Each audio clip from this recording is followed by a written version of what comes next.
यदि आज फिर से वनवास भी गया तो तुम्हें स्वर्ग पहुंचा कर जाऊंगा। ये तो द्वंद पूर्ण होने पर पता चलेगा अर्जुन कि किसे वीर गति मिलेगी और कौन स्वर्ग जाएगा। कौन है वहां?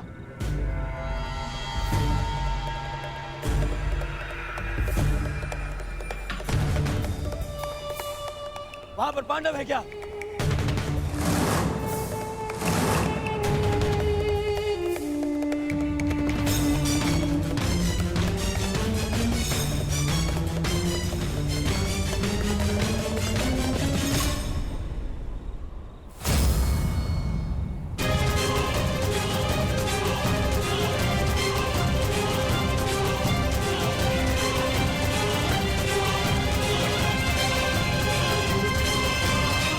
पांडव है यहाँ।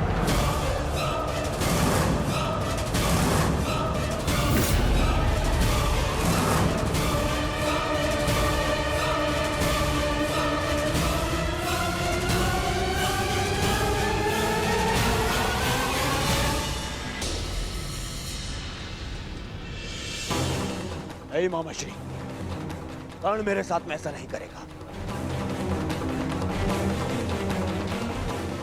दुर्योधन, कुछ समय पूर्व इस कर्ण ने जो हमारे साथ किया वो क्या था?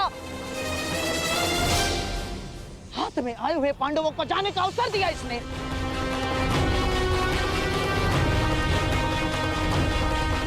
नहीं मामाश्री। दुर्योधन, मुझे इस कर्ण पर तनिक भी विश्वास नहीं है। इसने यदि कहा कि पांडव यहाँ है तो निश्चित रूप से पांडव वहाँ नहीं है। मेरा विश्वास करो, पांडव नहीं है वहाँ, मेरा विश्वास करो। हमें पांडवों को पकड़ना है। एक एक पल वो हमसे दूर होते जा रहे हैं दुर्योधन। मैं कह रहा हूँ मेरा विश्वास करो, आओ मेरे साथ।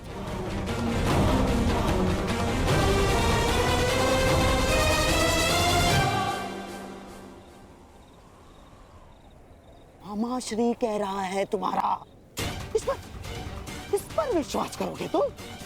इस पर?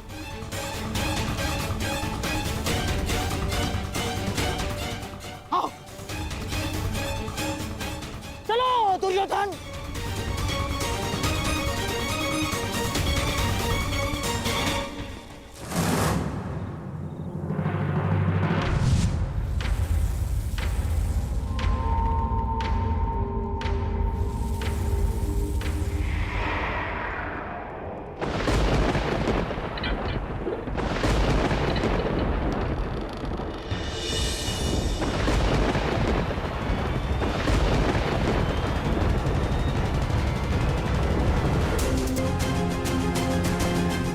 परंतु आज हमारे द्वंद का दिन नहीं है। आज हमारा द्वंद पूर्ण नहीं होगा और अगले 12 वर्ष मैं द्वंद की और प्रतीक्षा नहीं कर सकता।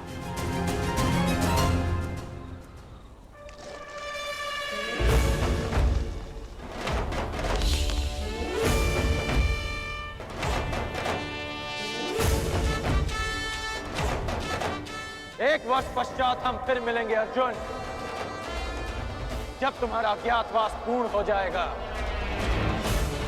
तब हमारे मध्य और कोई नहीं होगा।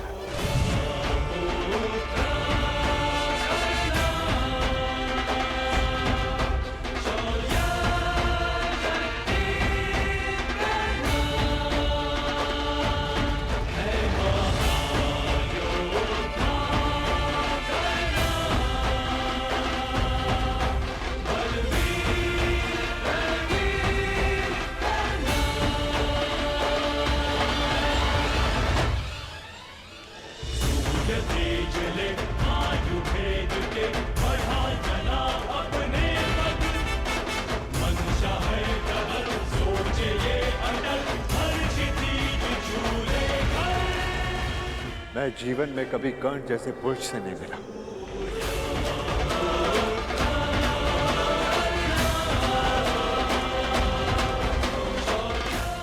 कदाचित ये हमारे पक्ष में होता।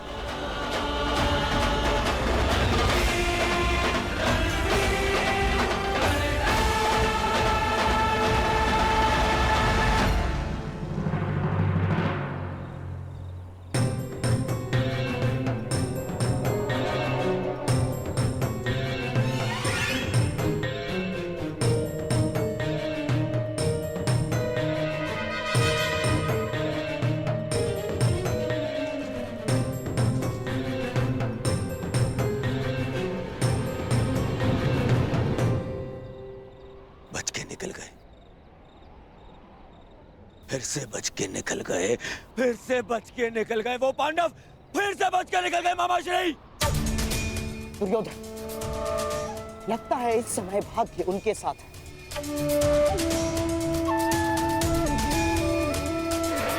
परंतु वर्ष में 6 बार ऋतु बदलते हैं, 6 बार। पूरा 1 वर्ष है हमारे पास। हमारा भी समय आएगा दुर्योधन, अवश्य आएगा, अवश्य। परंतु अब बहुत रात्रि हो चुकी है। अब रात्रि के इस अंधकार में उन पांडवों का पीछा करना असंभव होगा। अब क्या करना है, इसका निर्णय हस्तिनापुर जाकर ही करेंगे।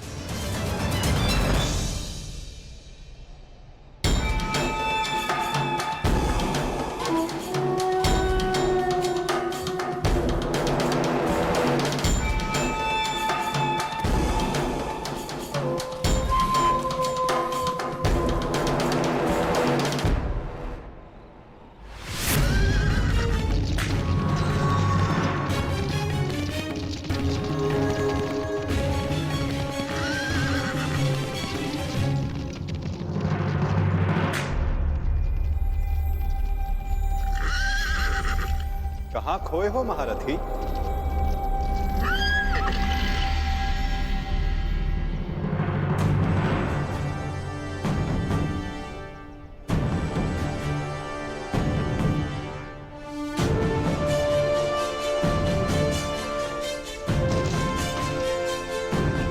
प्रणिपात केशव, क्षमा कीजिएगा, मैंने आपको देखा नहीं। क्योंकि मन उद्विग्न है, द्वंद अधूरा छोड़कर आ गए।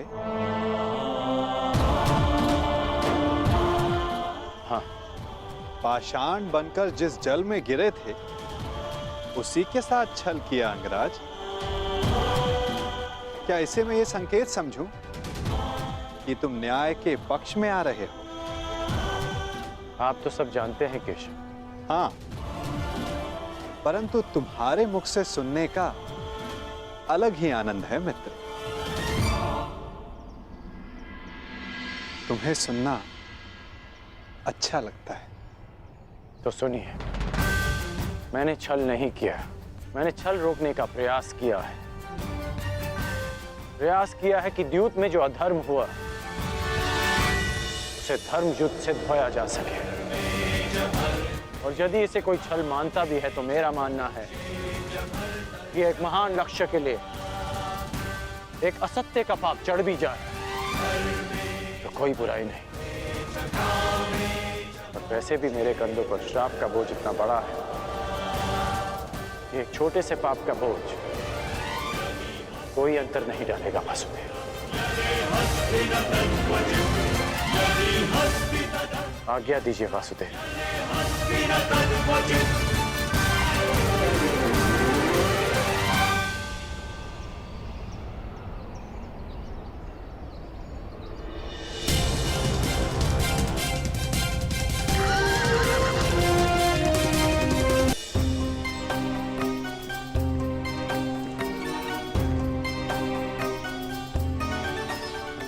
नहीं जाता, तनिक विश्राम कर ले आले पुत्र।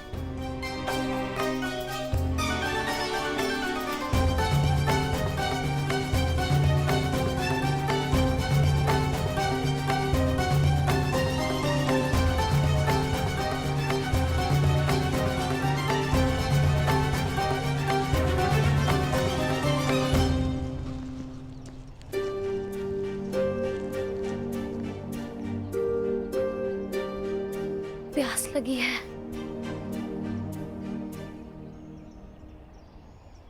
यहाँ तो आसपास जल भी नहीं दिखता।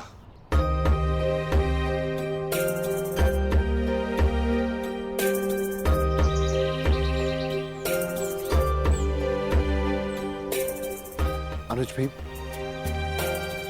वो देखो, जल पक्षी। यहाँ जल अवश्य होगा। जी, मैं जाकर जल लेकर आता हूँ।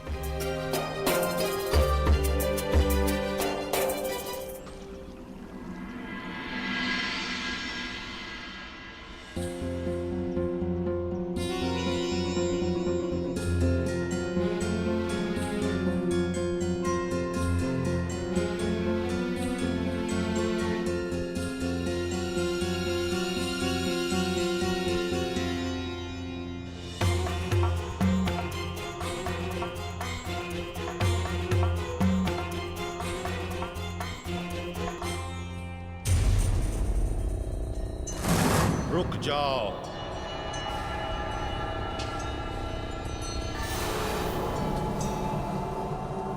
ये सरोवर मेरा है। इसका जल उपयोग में लेने से पूर्व मेरे प्रश्नों का उत्तर देना होगा।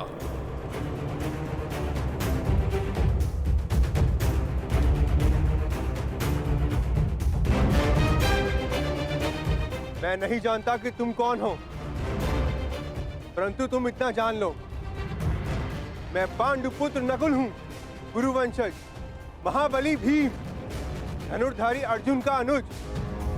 मुझे तुमसे कोई भय नहीं है। ये वीर भोग्य वसुंधरा है, मुझमें बल है और मैं जल लूंगा।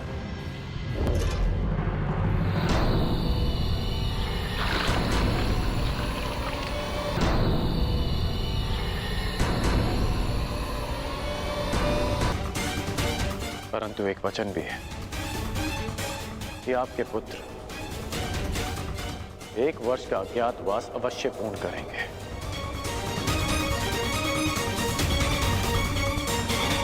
आज्ञा दीजिए माताश्री।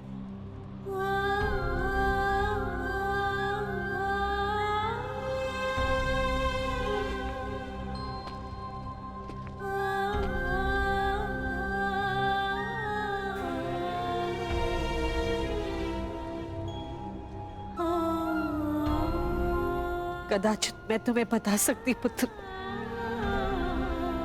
कि तुम सबसे ज्येष्ठ कौन थे हो।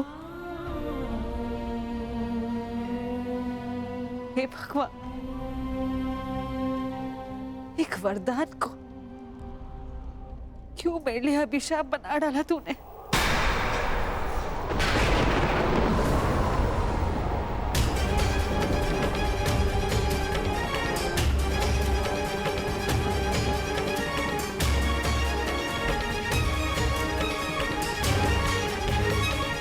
हे ईश्वर, कौन सा संकट आने वाला है मेरे पुत्रों पर।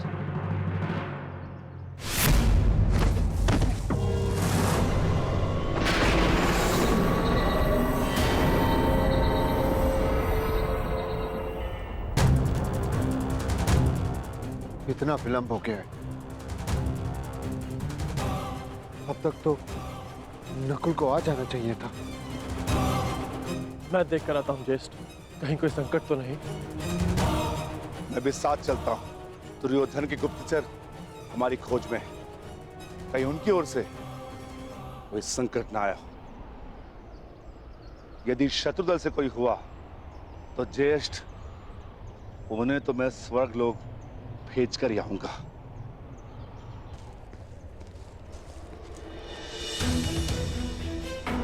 नकुल! नकुल! नकुल! नकुल! भ्राता भीम! नकुल! नकुल! नकुल! नकुल! नकुल! नकुल! उठ जा। नकुल! देखिए ना भ्राता भीम, क्या हुआ है नकुल को? ये कुछ बोल क्यों नहीं रहा? नकुल! नकुल उठ जा। नकुल!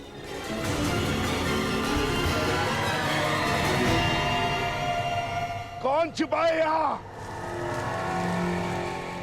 किसने मेरे अनुज नकुल पर प्रहार करने का साहस किया है? मैं भीम उसे ललकारता हूँ। मैं कहता हूँ सामने आ। आज तुम्हारा नाश तो निश्चित है। नकुल!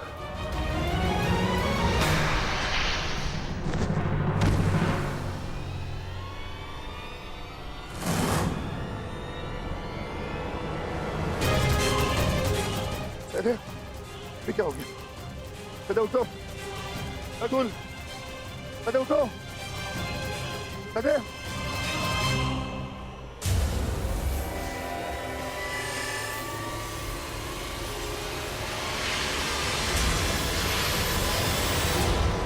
भ्राता भीम!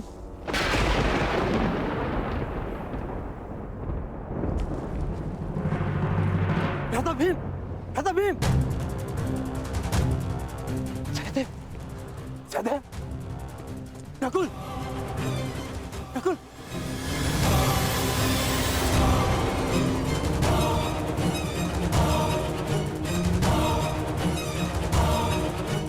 जो महाबली भीम को गिरा सके वो किसी सामान्य मनुष्य की वश की बात नहीं।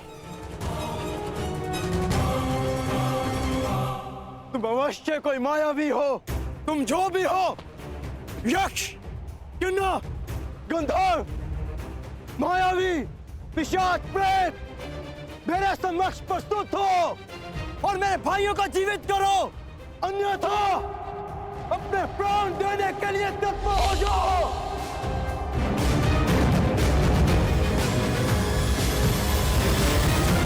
मैं धनुधारी अर्जुन तुम्हें ललकारता हूं।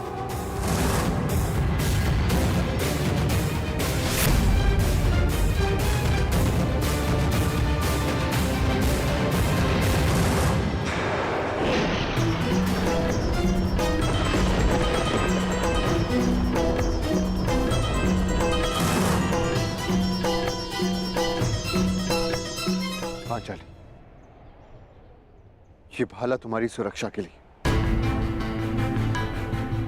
मैं अपने अनुज को ढूंढने जा रहा हूं। मैं भी साथ चलूंगी आर्या। नहीं पांचाली, संकट पता नहीं कितना बड़ा होगा। ये भाला अपने पास रखो। और हाँ, यदि मैं ना लौटा तो तुम सुरक्षित पांचाल लौट जाना। परंतु पांचाली, ये मेरी आज्ञा है।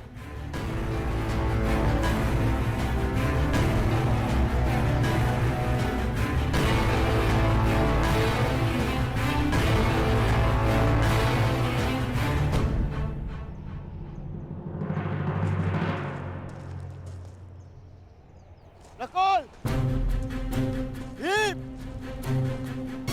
सहदेव,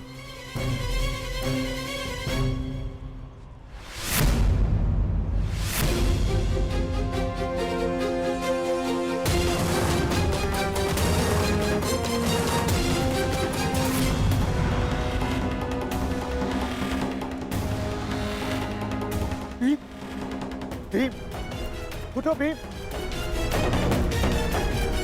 सहदेव, सहदेव, नकुल, आंखें खोलो। अर्जुन, अर्जुन अपनी आंखें खोलो। अर्जुन, उठो मेरे अनुजो, उठो, उठो अनुजो, उठो।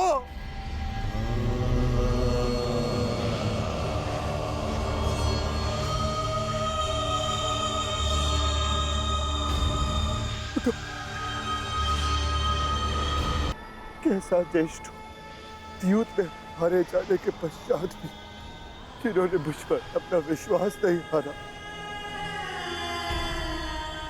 उनकी सुरक्षा मैं कैसे नहीं कर सका? क्या उत्तर दूंगा? क्या उत्तर दूंगा मैं माता कुंती को? क्या उत्तर दूंगा मैं पांचाली को? क्या उत्तर दूंगा मैं उन्हें?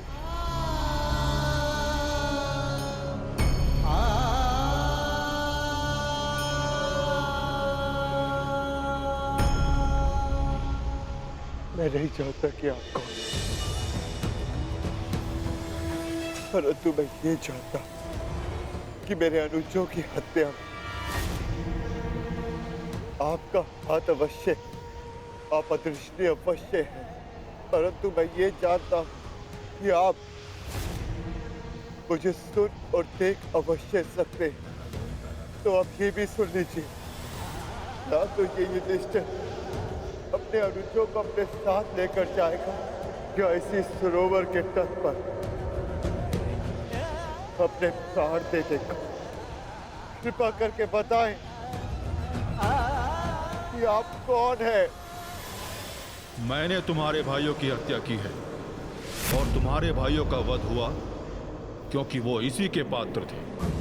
उन्होंने मेरी आज्ञा की अवहेलना की थी। मेरे प्रश्नों का उत्तर दिए बिना मेरे सरोवर का जल लिया और युद्ध करने को प्रस्तुत हुए। अब तुम्हारी बारी है युधिष्ठिर।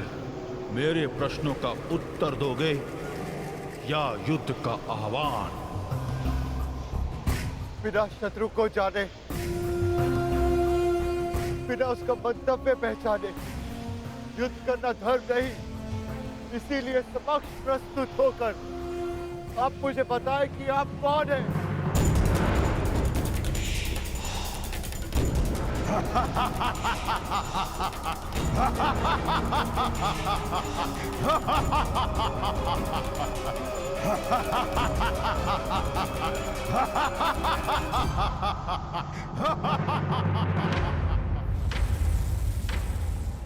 मैं यक्ष नायक हूं और ये सरोवर मेरा है। पंच तत्वों पर केवल परमेश्वर का अधिकार है, तो फिर इस जलाशय के जल का उपयोग करने से आप किसी को कैसे रोक सकते हैं? ऐसे कैसे किसी के प्राण ले सकते हैं आप? उत्तर दीजिए। मैं व्यर्थ विवाद नहीं करता हूं युधिष्ठिर। धर्मराज हो, इतना तो समझते हो ना कि बिना किसी की अनुमति लिए किसी की वस्तु का प्रयोग करना चोरी है, और मैंने चोरों को दंड दिया है। परंतु तुमने यहां आकर ना मेरी संपत्ति पर दृष्टि डाली और ना मुझे युद्ध के लिए ललकारा। अभी तो तुमने मेरा आह्वान किया, इसलिए मैं तुम्हें एक अवसर देता हूं। मुझे मेरे प्रश्नों का उत्तर दो और मैं तुम्हारे एक भाई को जीवित कर दूंगा। बोलो, स्वीकार है?